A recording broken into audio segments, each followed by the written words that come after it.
Protesters besieged government buildings and in some cases clashed with police and government supporters. It comes after opposition leader Arseniy Yatsenyuk rejected President Viktor Yanukovych's offer to appoint him prime minister. He said key demands must be met, including new elections. As well as his offer to Mr. Yatsenyuk, he suggested another opposition figure, former boxer Vitaly Klitschko, take the post of deputy prime minister following talks on Saturday. The BBC's David Stern, in Kiev, says the opposition, confident in its position, appears to have taken Mr. Yanukovych's offer of concessions as a sign of weakness on his part, and is forging ahead with the campaign to unseat him.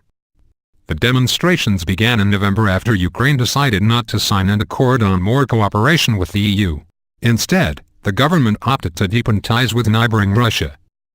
People's assemblies.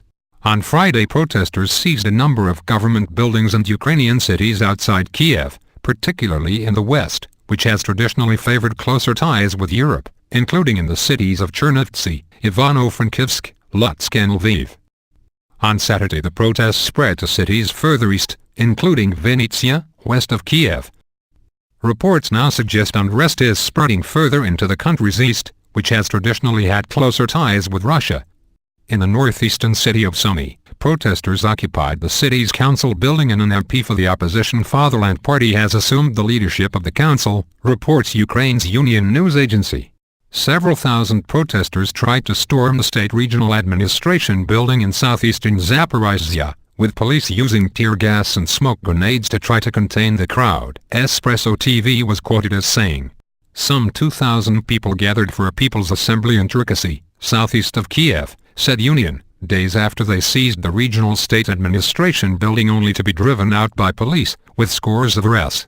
Activists in Chernihiv, north of Kiev, set up barricades outside a regional administration building which they attempted to storm on Saturday, Union said.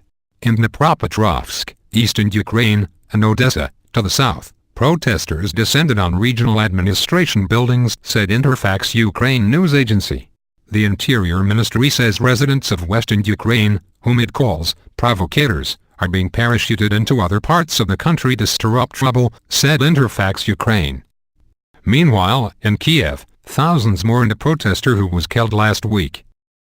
Crowds chanted, "Hero," as the open coffin of Mikhail Zhizhnevsky, 25, was carried through the streets of the capital.